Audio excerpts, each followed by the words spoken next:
성탄절을 앞두고 있는 이제 성탄 주일이 오늘인데요. 제가 어제도 교회에서 좀 준비를 하고 준비를 다 마치고 이제 제 아내랑 차를 타고 저 가는데 빵집 앞에 보니까 I wish you a happy holiday. I wish you a happy holiday. 요즘은요, 성탄절이 무슨 날인지 세상 사람들이 잘 몰라요. 그래서 해피 할러데이, 행복한 휴가다, 뭐 이런 의미 아니겠습니까? 메리 크리스마스라는 말도 잘 쓰지 않는. 그래서 세상 사람들은 성탄절의 의미도 잘 모르고요. 그냥 성탄절이라고 그러면 연인들끼리 데이트하고 가족끼리 분위기 좋게 연말에 휴가를 즐기는 시간으로 생각합니다. 눈까지 오면 정말 기가 막힌 화이트 크리스마스라고 생각하고 기분 내는 날인데요. 여러분에게 성탄절은 어떤 날입니까? 여러분, 성탄절의 의미를 어떻게 설명하실 수 있겠습니까? 여러분, 우리 그리스도인들이야말로요, 성탄절에 어느 누구보다 기뻐해야 할 사람들이 바로 저와 여러분들이에요. 성탄절은 우리에게 너무너무 기쁜 날입니다. 성탄절은 또 많은 사람들에게 이 기쁜 소식을 알려주어야 할 그런 날입니다.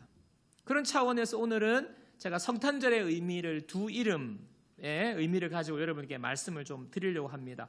오늘 읽은 마태복음의 1장에 보면 처음 시작이요, 마태복음은 아브라함과 다윗의 자손 예수 그리스도의 계보라 이렇게 시작합니다. 계보, 족보라는 말이죠. 아브라함과 다윗의 자손 예수 그리스도의 족보를 쭉 이야기하고 있어요. 아브라함은 이삭을 낳고 이삭은 야곱을 낳고 야곱은 뭐 누구를 낳고 모르는 이름이 정말 많이 나오고요, 계속 낳습니다.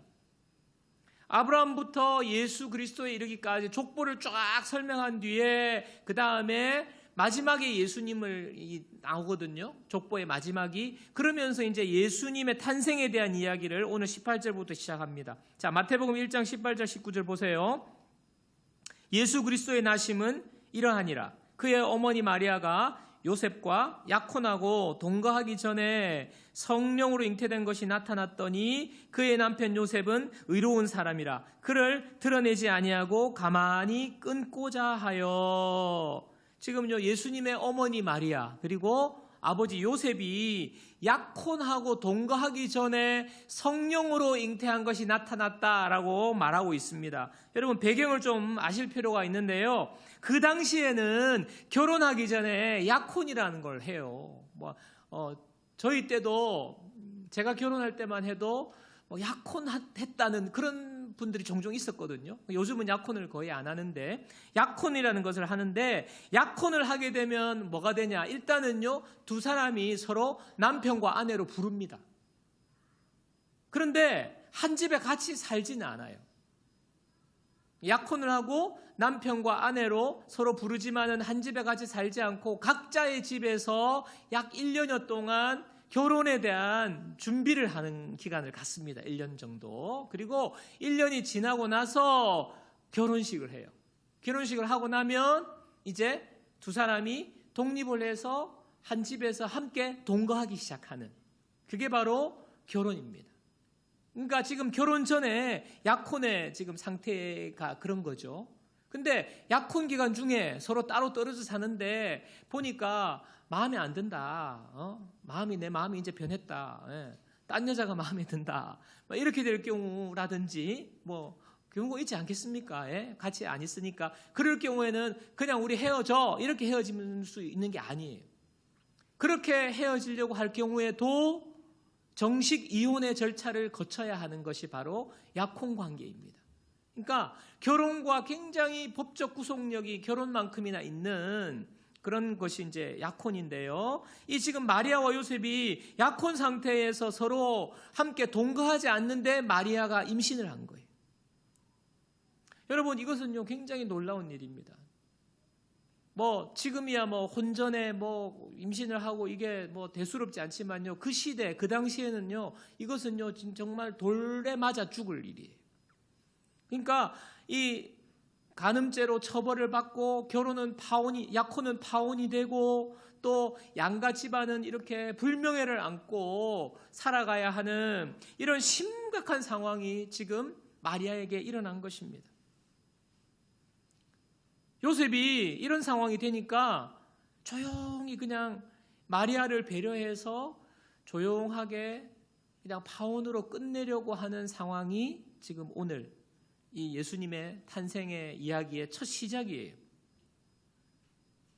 그때 요셉의 꿈에 주의 사자가 나타나서 마리아가 잉태한 것이 성령으로 잉태되었다라고 이야기해 줍니다. 마태복음 1장 20절이죠.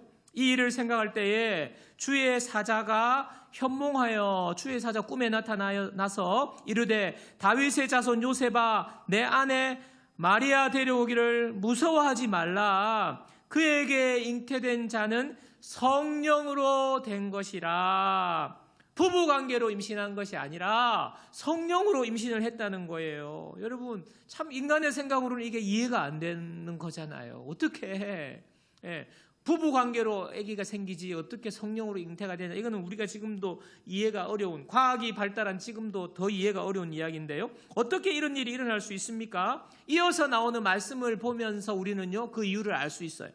자, 마태복음 1장 21절입니다. 우리 다 같이 읽겠습니다. 아들을 낳으리니 이름을 예수라 하라. 이는 그가 자기 백성을 그들의 죄에서 구원할 자이심이라. 성령으로 잉태됐는데 이름을 예수라고 해라. 그리고 이 예수는 자기 백성을 그들의 죄에서 구원할 자라. 여러분 예수라는 이름은요 예슈아라고 말하기도 하고요 여호수아라고도 하는 같은 이름이에요. 이름은 무슨 뜻이냐면 여호와는 구원이시다 이런 뜻이거든요. 그래서 주의 사자가 이름에 대해 설명까지 해주고 있잖아요. 이는 자기 백성을 그들의 죄에서 구원할 자이심이라. 구원자라는 거예요. 주의 사자가 구원자가 태어날 건데 그 구원자 예수를 지금 성령으로 잉태한 거다라고 가르쳐주고 있는 거예요. 여러분 왜 예수님이 성령으로 잉태되어야만 하시는지, 남녀의 부부의 관계를 통해서 태어나셔서 구원자가 못 되는지 우리가 지금 좀 살펴보면 알 수 있어요. 여러분 왜 예수님이 성령으로 잉태되셔야만 하느냐? 우리의 구원자가 되시기 위해서는요 성령으로 잉태되셔야 돼요. 아담이 죄 지은 이후로요 모든 사람은 죄인으로 태어납니다. 아담의 원죄가 우리 가운데 있는 거예요. 우리도 마찬가지예요. 그래서 우리가요 죄를 짓기 때문에 죄인이 아니라 죄인이기 때문에 죄를 짓는 거예요. 죄를 지어서 죄인이 아니라 죄인이어서 죄를 짓는 겁니다.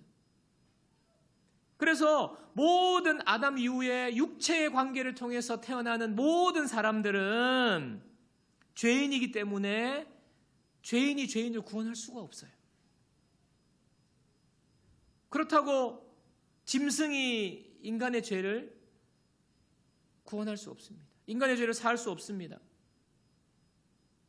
그래서 우리는 우리의 구원자가 되실 분은 죄가 없으신 분이시면서 인간이셔야 돼요. 그러기 위해서 여러분 죄 없으신 분은 하나님 한 분뿐이시거든요. 하나님이 인간의 몸을 입고 마리아의 몸을 통해서 인간의 몸으로 이 땅에 태어나신 겁니다. 부부의 관계가 아닌 거예요. 성령으로 잉태내신 분, 우리의 구원자로서 예수님이 이 땅에 오신 겁니다. 요한복음 1장 14절도 보십시오. 말씀이 육신이 되었대. 요한복음 앞부분에 보면요, 태초에 말씀이 계시니라. 이 말씀이 하나님과 함께 계셨으니 이 말씀은 곧 하나님이시라.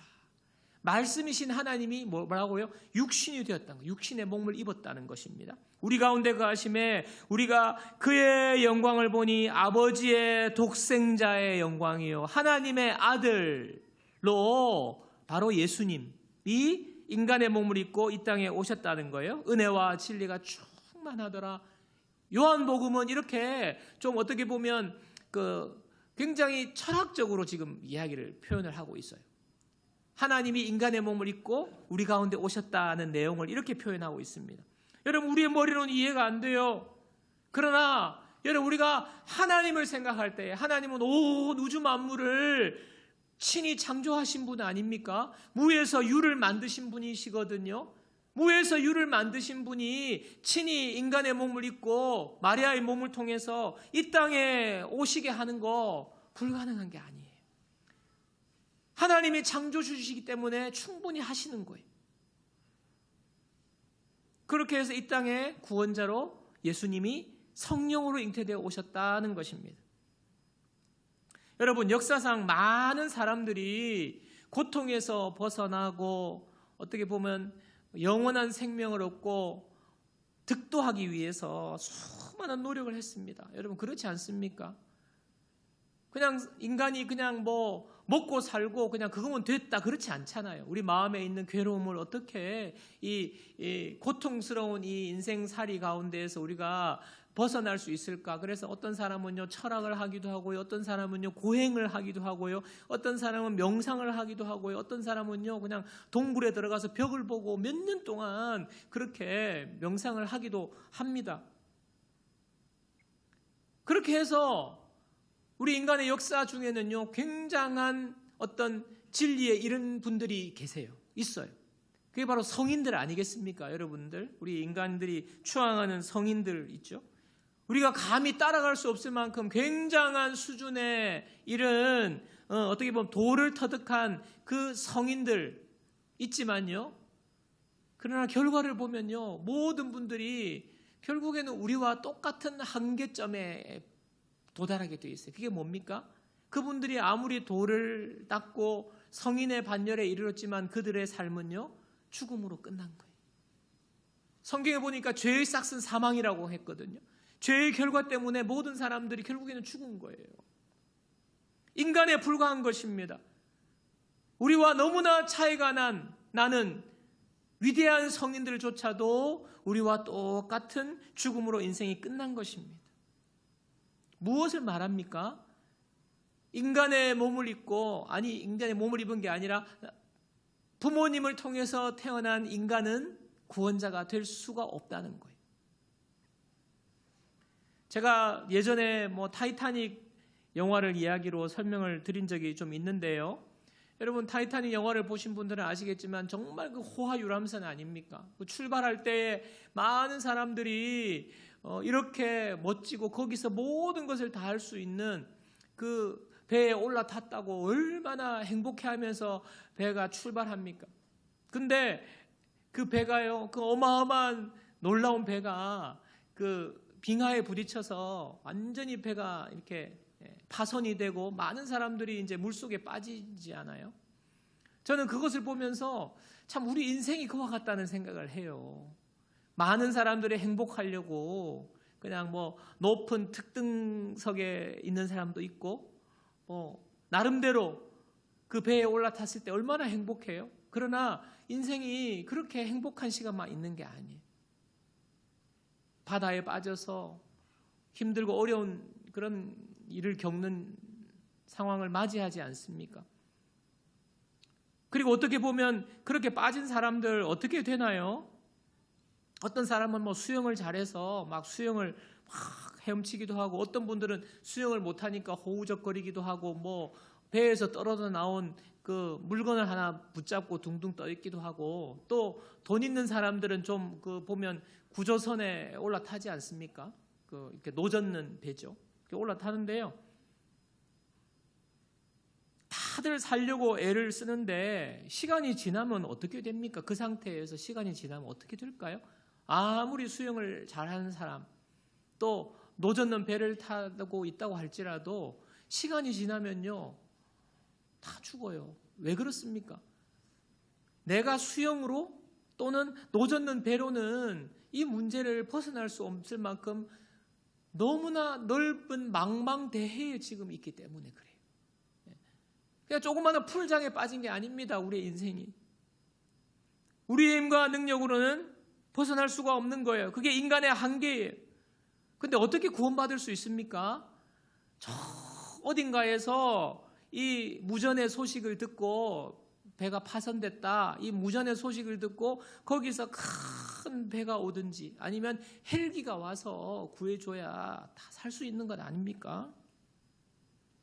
여러분, 마리아가 성령으로 잉태된 것, 우리 힘으로는 구원할 수 없고 우리 힘으로는 이 세상의 고통과 영원한 멸망에서 벗어날 수 없는데 하나님께서 우리를 구원하시려고 하나님이 친히 보내신 거예요.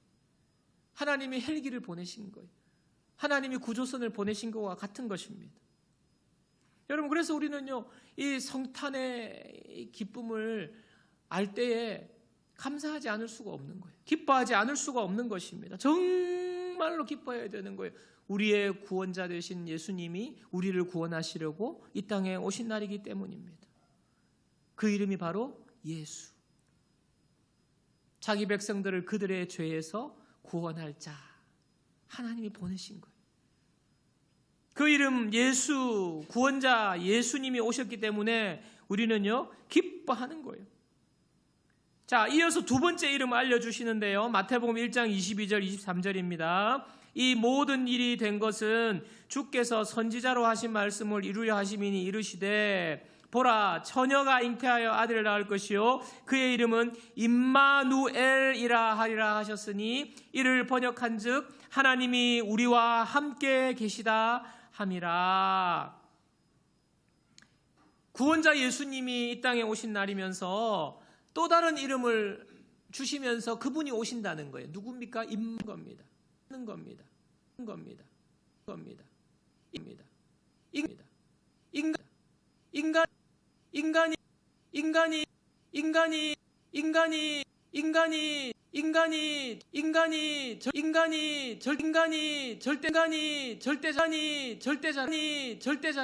절대자를 찾는 거예요. 그런데 기독교는요, 정반대예요. 정반대. 하나님이 우리를 찾아오신 것입니다.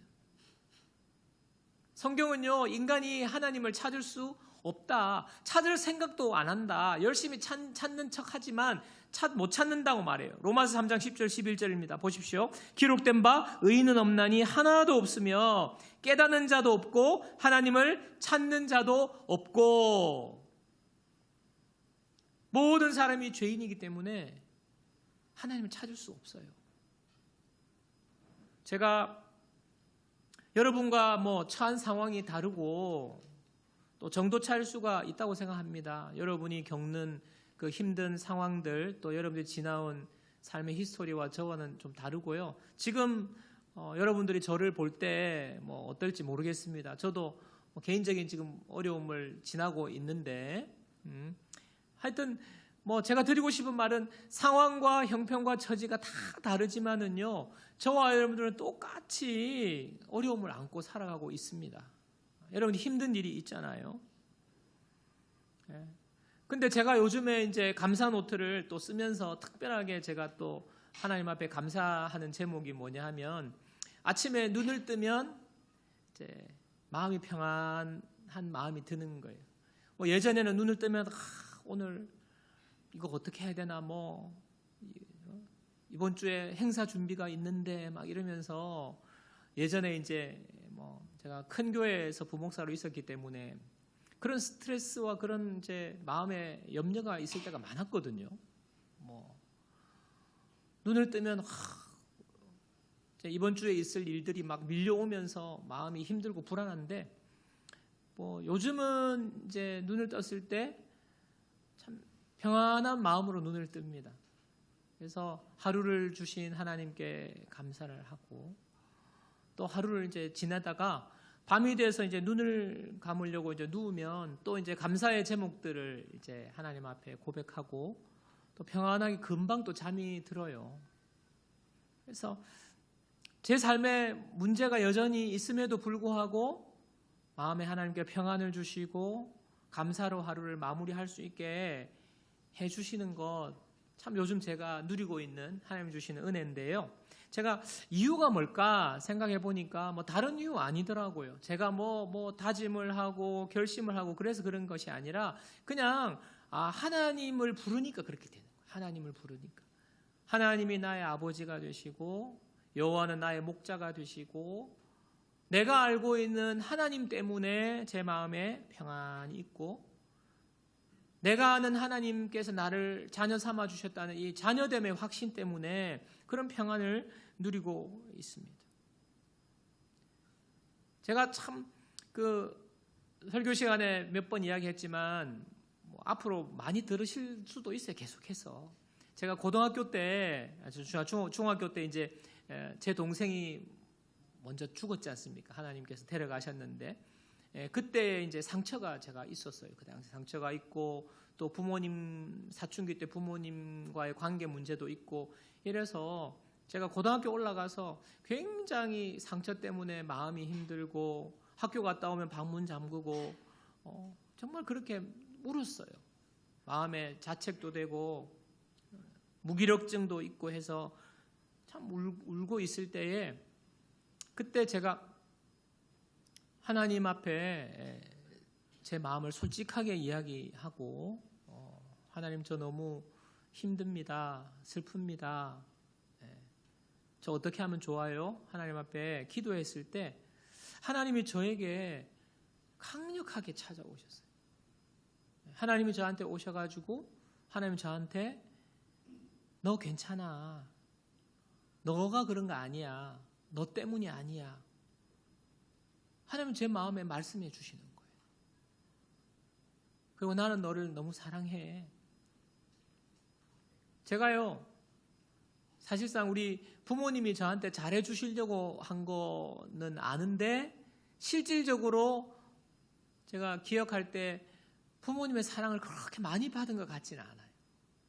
부모님이 뭐 칭찬을 해 주신 거나 상장을 받아왔을 때 칭찬을 막 되게 해 주시거나 막 저를 사랑한다고 그런 했는데 기억이 없어요. 기억이 없다는 거는 이제 못 받았기 때문 아니겠습니까? 근데 하나님께서 그 안방에서 이제 눈물 흘리면서 그냥 웅크리고 울고 있을 때 하나님이 저에게 오셨어요. 하나님께서 내가 너를 사랑한다. 여러분 너무나도 강력한 경험입니다. 그때 하나님이 저에게 오셨어요. 제 곁에 오셨어요. 그리고 말씀해 주셨어요. 그 고등학교 때 그 경험 이후로 제가 완전히 바뀌었어요. 제 마음의 상처와 어둠과 무기력증이요 한순간에 물러가는 거예요. 그 체험이 저에게 있습니다. 여러분 하나님이 우리에게 다가오시는 경험이 그 하나님이 함께 해주시고 하나님의 그 함께 하심이 오늘도 제가 상황은 여전히 똑같고 저에게 문제가 없는 게 아니지만은 제가 밤에 누울 때 아침에 깰 때마다 평안이 임하고 감사가 나오는 것은요 하나님이 저와 함께 하시기 때문이에요. 여러분 다윗이 시편 23편 4절에 보면요 내가 사망의 음침한 골짜기로 다닐지라도 사망의 음침한 골짜기로 다닌대요. 해를 두려워하지 아니하실 것은 해를 두려워하지 않는다고 말합니다. 주께서 나와 함께 하시기 때문이라 주의 지팡이와 막대기가 나를 아니하시나이다. 여러분 다윗은 왕이었어요. 왕임에도 불구하고 그가 사망의 음침한 골짜기를 다녔다고 말합니다. 여러분 왕은 사망의 음침한 골짜기를 안 다녀야 하잖아요. 그렇지 않습니다. 왕이라도 사망의 음침한 골짜기를 다니는 거예요. 모든 사람들은요 사망의 음침한 골짜기를 이 세상 사는 동안은 다 다니게 되어 있습니다. 그런데도 불구하고 두려워하지 않는다는 거예요. 해를 두려워하지 않는다는 것입니다. 해가 없다는 말이 아니에요. 해가 있음에도 해로운 일이 있음에도 그는 두려워하지 않는다는 것입니다. 왜냐하면 주께서 나와 함께 하십니다. 여러분 두려워하지 않는 이유가요 사망의 음침한 골짜기가 없어서 해될 것이 없어서 삶이 평안해서가 아니에요. 주님이 나와 함께 하시기 때문에 주님이 함께 하실 때에 우리는요 두려워하지 않는 거예요. 여러분 이것이 바로 임마누엘 아닙니까? 하나님이 우리와 함께 계신다. 주님이 나와 함께 하신다. 여러분 예수 믿는 자에게 주시는 축복입니다. 저와 여러분들이 받은 축복이에요. 여러분 그래서 우리는요 하나님이 나와 함께 계신다는 이 믿음 가지고 사느냐, 아니면 교회는 왔다 갔다 하는데 하나님이 함께 계심을 내가 믿지 않고 살아가느냐, 이 차이가 있는 거예요. 신앙생활이. 여러분, 성탄절을 우리가 맞이하면서 뭐 매년 맞이하는 성탄절 아닙니까? 근데 이 성탄절에 우리가 기억해야 할 두 이름, 예수, 구원자 예수, 우리를 구원하시기 위해서 인간의 몸을 입고 이 땅에 오신 예수, 그리고 임마누엘, 하나님이 우리와 함께 하신다. 하나님이 우리와 함께 하신다. 이 두 이름을요, 여러분 꼭 기억하셔요. 그리고 이 이름을 묵상하고 날마다 큰 은혜를 누리게 되시기를 간절히 소망합니다. 예, 성탄절에 주신 두 이름에 우리가 이 의미를 알고 오늘 우리에게 어떻게 그러면 적용할 것인지 말씀만 나누고 마무리하겠습니다. 마태복음 1장 20절에 보면요, 이 일을 생각할 때에 주의 사자가 현몽하여 이르되 다윗의 자손 요셉아, 내 아내 마리아 데려오기를 무서워하지 말라. 그에게 잉태된 자는 성령으로 된 것이라. 요셉이 마리아를 임신했을 때 얼마나, 이것은요 정말 앞에서 설명드렸듯이 이거 무서운 일이 일어난 거예요. 두려운 일이 일어난 것입니다. 그 상황에서 주의 사자가 무서워하지 말라고 말씀합니다. 무서워하지 말아라. 그 말을 듣고 요셉이 어떻게 반응했는지 보십시오. 마태복음 1장 24절 25절입니다. 요셉이 잠에서 깨어 일어나 주의 사자의 분부대로 행하여 그의 아내를 데려왔으나, 깨어 일어나, 그리고 텀이 없어요. 깨어 일어나 주의 사자의 분부대로 바로 행하여 그의 아내를 데려왔으나 아들을 낳기까지 동침하지 아니하더니 나음의 이름을 예수라 하니라.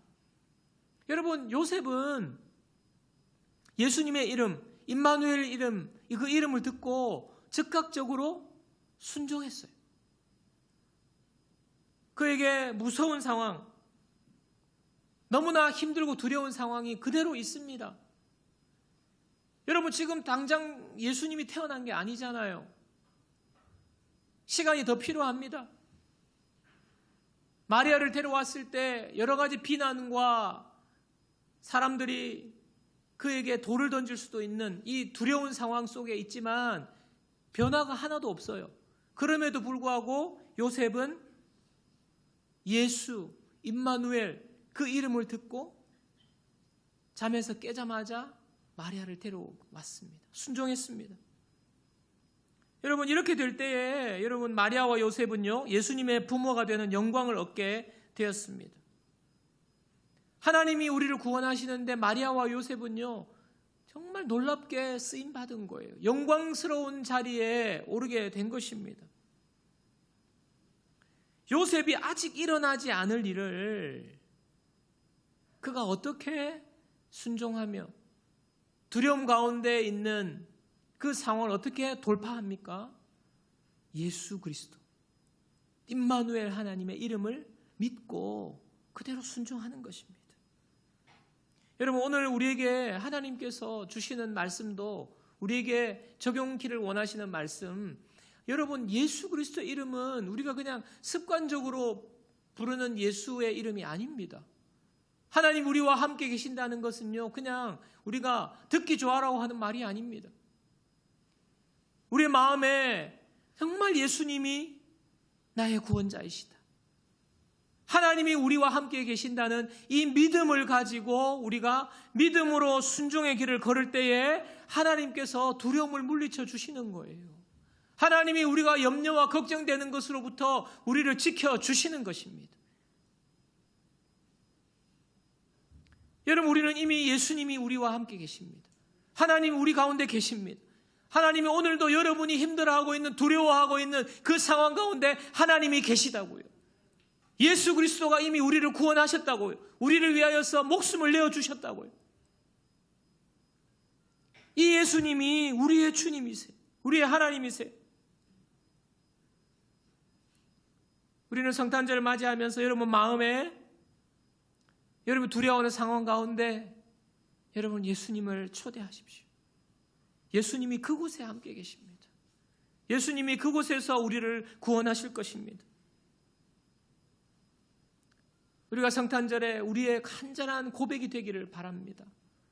정말 나를 구원하실 분은 예수 그리스도 한 분밖에 없음을 내가 믿습니다. 주님, 하나님이 나와 함께 계심을 내가 믿습니다. 지금 나의 삶의 현장에, 지금 내가 겪고 있는 어려움 가운데 우리를 구원하실 분, 그리고 우리를 건지실 분, 예수님 한 분밖에 없음을 내가 고백합니다. 하나님이 지금도 우리와 함께 계십니다. 예배를 준비하면서 기다리고 있는데 본당에 찬양이 울려 퍼지는데요. 특별히 그 찬양의 가사가 제 귀에 들어오는 것입니다. 나를 부르신 주가 이루어 주시네. 나를 부르신 주가 이루어 주시네. 잠시 넘어지더라도 붙잡아 주시네. 나의 걸어가는 길 늘 동행하시네. 혼자라 생각했던 삶 늘 함께 하셨네. 나를 부르신 주가 이루어 주시네. 잠시 넘어지더라도 붙잡아 주신다. 붙잡아 주시는 주님이 지금 우리 가운데 계세요. 나의 걸어가는 길 늘 동행하시네. 그 길이요 사망의 음침한 골짜기 길이라고 할지라도 하나님이 늘 동행하세요. 하나님은 변함이 없으시기 때문에. 왜 하나님 나를 이렇게 사망의 음침한 골짜기로 지나가게 하십니까? 이런 어려움을 주십니까? 왜 나를 혼자라 두십니까? 혼자라 생각했어요. 혼자라 생각했던 삶 알고 보니까 늘 함께 하셨네. 하나님은 지금도 저와 여러분과 함께 하세요. 우리가 그 하나님을 인식하느냐 안 하느냐, 그 하나님 붙잡고 의지하느냐 안 하느냐, 붙잡고 순종해 보십시오. 하나님이 저와 여러분들에게 요구하시는 것이 있어요.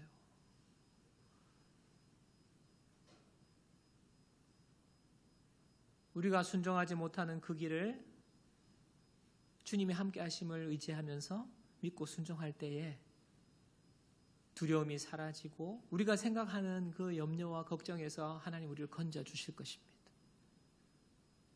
이 성탄절에 우리 두 가지, 구원자 되시고 우리와 함께 하신 임마누엘 되시는 예수님을 우리 가운데 보내주신 이 하나님께 감사하면서 이번 주 수요일에 또 성탄절도 감사로 예배드리는 저와 여러분들 되기를 주님의 이름으로 축복합니다.